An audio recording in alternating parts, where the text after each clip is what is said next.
Apocalipse capítulo 1, e a gente vai a partir da leitura do versículo 4, que diz assim: João às 7 igrejas que se encontram na Ásia, graça e paz a vós outros da parte daquele que é, que era e que há de vir, da parte dos 7 espíritos que se acham diante do seu trono, e da parte de Jesus Cristo, fiel testemunha, o primogênito dos mortos e o soberano dos reis da terra, aquele que nos ama e pelo seu sangue nos libertou dos pecados, dos nossos pecados, e nos constituiu reino, sacerdotes para o seu Deus e Pai, e a ele a glória e o domínio pelos séculos dos séculos. Amém.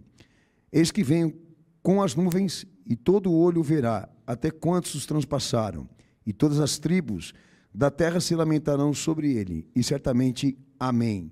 Eu sou o Alfa e o Ômega, diz o Senhor Deus, aquele que é, aquele que era e aquele que há de vir, o Todo-Poderoso. João, ele, dirigindo essas cartas à igreja da época, como todos sabem aqui, ele coloca Jesus na igreja como o Senhor e juiz dela. E essas cartas que foram direcionadas à igreja da época, todos sabem aqui, que foram comunicadas a esse servo diretamente pelo Senhor, na localização onde ele estava, e obviamente em consagração, em reconhecimento da parte do nosso Senhor.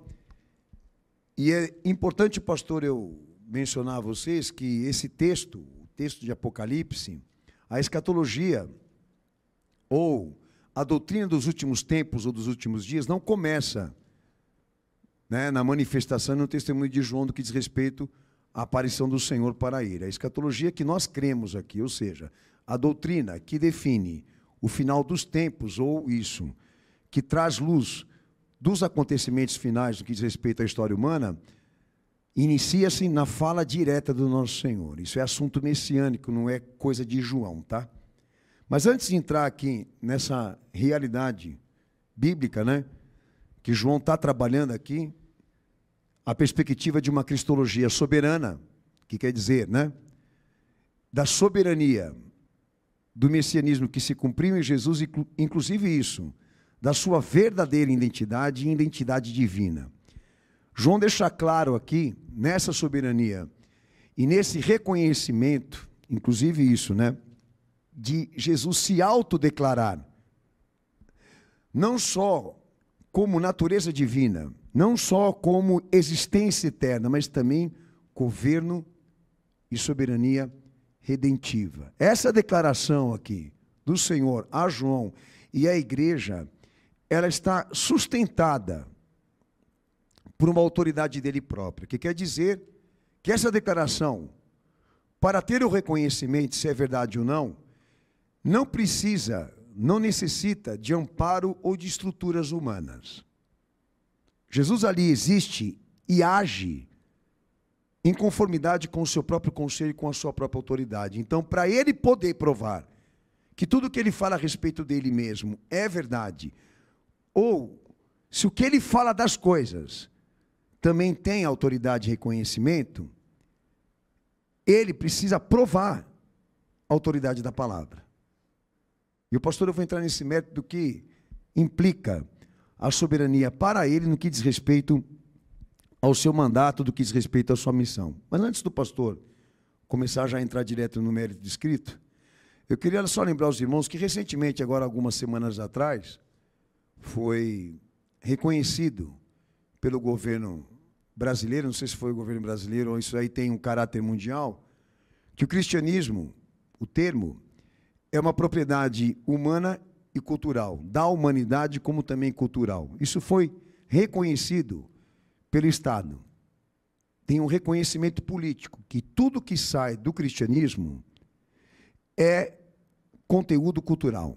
Que quer dizer que eles estão reduzindo e até oficializando isso, que tudo que aconteceu dentro do cristianismo serve para alimentar e sustentar a religião. Isso é uma prova para nós do quanto o cristianismo vale, né? E eu venho dizendo, o cristianismo é uma lata de lixo, que tudo que você, na verdade, precisa para se corromper, sai dele. Eu, obviamente, não vou tratar isso com você, tá? Mas tenho como provar que tudo que aconteceu dentro do cristianismo não se aproxima, não se alinha não se assemelha a nada daquilo que Jesus pregou. É aquela coisa, parece, mas não é. Posso certificar a você que tudo que foi gerado dentro do cristianismo foi gerado para interesses políticos, de estratégias de dominação mundial. E é uma coisa bem complexa para mim tratar de púlpito aqui, até chata, porque não é todo mundo que tem paciência, não. Mas, inclusive, nada disso estaria acontecendo no mundo agora, politicamente falando, religiosamente falando, se não houvesse a influência do que aconteceu dentro da história do que diz respeito ao cristianismo. O catolicismo teve um papel importantíssimo, o protestantismo também, inclusive o islamismo. Porque todas essas correntes religiosas, todas elas, por mais diferentes que sejam, ou sejam, na sua doutrina, na sua ideia sobre Deus e sobre fé, todas elas são dispensacionalistas, que quer dizer que todas elas trabalharam nessa concepção de um Deus que está representado por governos e por instituições, que inclusive o seu conteúdo de fé tenha sido gerado e criado por uma iluminação intelectual, que vai contra os escritos, tá? Porque Deus não é um conceito, ele é um fato. Deus não é uma ideia, ele é uma verdade absoluta e própria. Então, por isso que eu estou entrando exatamente nessa realidade. Bom, se levarmos em conta que essa posição de Jesus se autodeclarar, né, Deus, como também isso, Senhor e Salvador do homem, essa declaração dele, ela não se apoia em mim, em você, nem homens, nem instituições, nem governos. Ele tem algo para provar isso que não sai daqui, sai dele. Pode nos atingir, mas não foi criado, não foi gerado aqui entre nós. Veio com ele, está nele, é permanente, está vivo, mas não é todo mundo que enxerga, não. Ok? Hoje, exemplo, a igreja atual que se diz cristã, inclusive quando ela diz que é evangélica, não quer dizer que ela é do evangelho, tá? Ela discursa, ela prega, ela fala, ela ensina tudo. Mas tudo que não condiz com ele, que como já disse aqui, serve para a cultura, serve para a religião, mas não para Cristo. Porque não tem a essência dele, não tem as verdades dele. O que eu quero dizer é que ela deveria ter a obrigação, exemplo, de nesse momento agora estar posicionada a falar para a sociedade do que está acontecendo no mundo. E discernir esses acontecimentos, né, ali, à luz daquilo que Jesus preveu. Porque na escatologia bíblica, que eu vou entrar no mérito aqui em alguns detalhes, quando Jesus se referiu ao mundo e o fim dele, ele deu à igreja a doutrina, inclusive isso, os acontecimentos e a interpretação disso. A igreja deveria estar posicionada agora, não para anunciar um novo mundo, mas para anunciar a vinda dele. Na medida em que ela avança com esse discurso, de dar a todos a esperança de que alguma coisa ainda boa vai acontecer no mundo, e inclusive isso, que alguém ainda vai aparecer para resolver o que está aqui, não é bíblico, não está na doutrina, não está na pregação, no anunciamento do nosso Senhor. Então é muito perceptível e visível, né, que as igrejas estão deslocadas para servir e para atender uma demanda de política internacional. Inclusive a ONU hoje gerencia milhares e milhões delas, no mundo todo, exatamente com esse interesse de que elas discursem, de que elas preguem, de que elas falem sobre Deus e sobre Jesus de uma maneira herética, de uma maneira política, de uma maneira religiosa, exatamente para atender essas demandas que a gente sabe que envolvem nova ordem mundial. Mas aí entra o ponto daqueles que estão dentro da igreja, recebendo essas informações, ouvindo esse tipo de pregação e ensinamento, sem consulta, sem base bíblica. Que a condenação deles também é merecível. Não só daqueles que falam mentiras, falam de coisas que não podem provar da parte de Deus, como também aqueles que escutam e acabam sendo coniventes e cúmplices desses erros ministeriais, que obviamente é uma afronta à obra do nosso Senhor. Falar em nome dele mentindo, é uma afronta, é um desrespeito. Mas eu queria voltar para essa questão, né?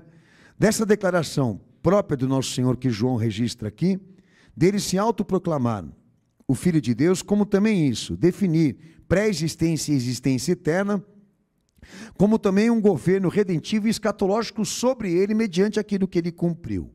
Existem explicações, pastor, a respeito dessas afirmações dele, desses decretos diretos? Sim.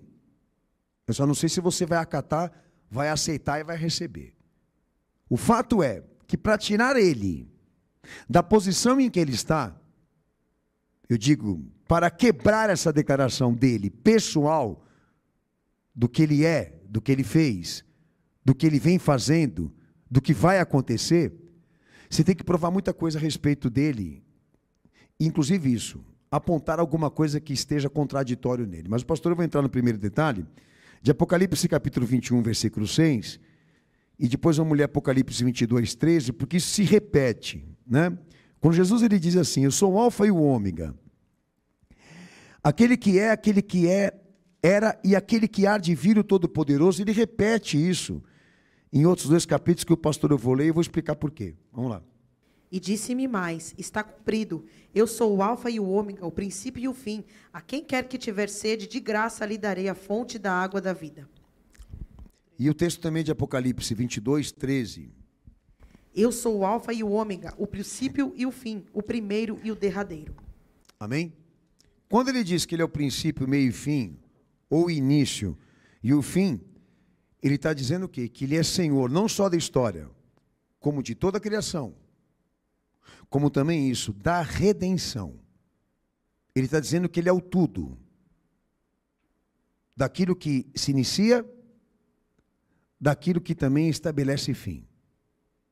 Essa declaração dele não pode ser admitida pela igreja, ou por mim, ou por você, dentro de uma admissão religiosa. Nós precisamos entender e compreender aqui, quando ele declara ser, o Senhor da história, da criação e da redenção, se essa autoridade nele é válida.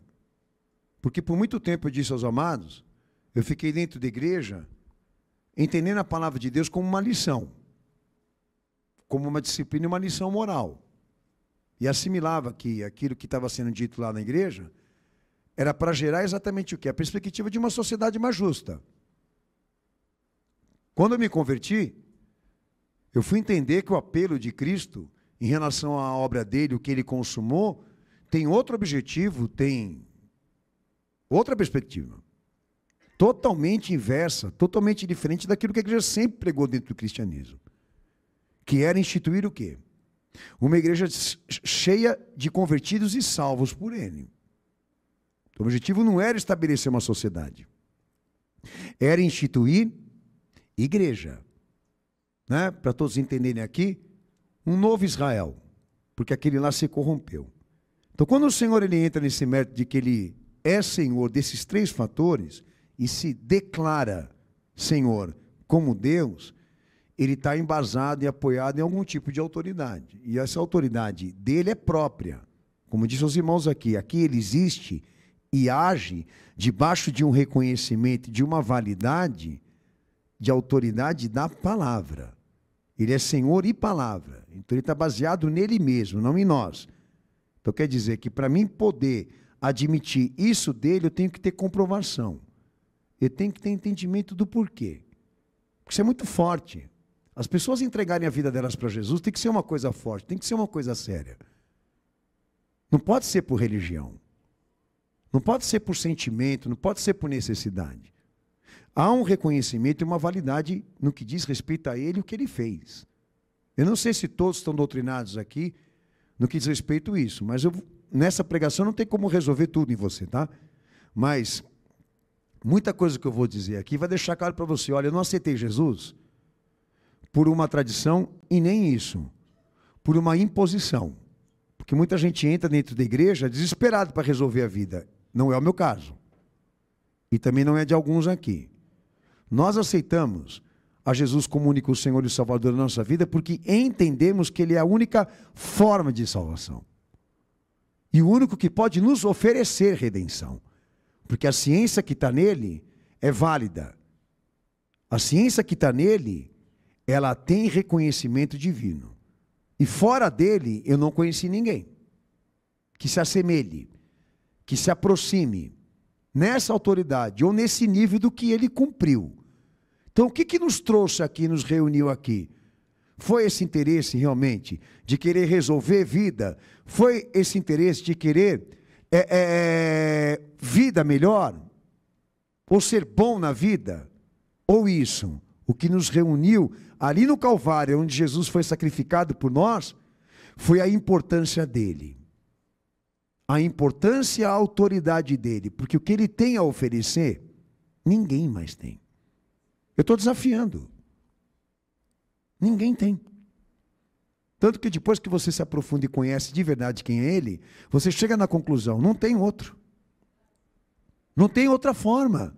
Você vai para quem? Vai para a lata do lixo? Vai comer de bagaço? Porque eu entendo a ideologia como um bagaço. Coisas que foram mastigadas e cuspidas pelo homem porque não funcionou. São utopias. É a mesma coisa um santo na parede. Está ali. Mas não fala. Não tem vida própria. Aquilo é uma arte, não é um fato. Aquilo é uma arte, não é um Deus. Porque se for Deus, ele não precisa ser carregado pelo homem, certo? E nem o homem precisa falar por ele. Porque ele tem identidade e voz própria. Disso que nós estamos falando, de ciência. Então, me admira saber que tem muita gente que hoje diz ter aceito Jesus, mas não com esse olhar, com esse coração, com esta fé. Dele ser a única forma de salvação. Ou o único amor comprovado da parte de Deus. Não, a maioria aceita Jesus como se fosse uma carreira promissora nessa vida, ou isso, de melhorias de vida. E a gente que conhece Jesus de verdade, dá tristeza no coração de saber que tem gente desse tipo ali fora agora. Aqui na nossa igreja, não muito. Porque aqui a gente não deixa eles armarem barraca para fazer exploração. Esses caras saem de imediato na primeira pregação. Só fica quem realmente quer aceitar ele, quem quer aceitar a palavra dele. Certo? Primeiro aspecto, pastor, que entrar no mérito aqui, dessa declaração própria do Cristo, sobre sua natureza divina, existência eterna e governo redentivo, se dizendo o Senhor da história da criação e da redenção, quando ele diz, eu sou o alfa, o ômega, o princípio e o fim, aquele que era, aquele que é e aquele que sempre será.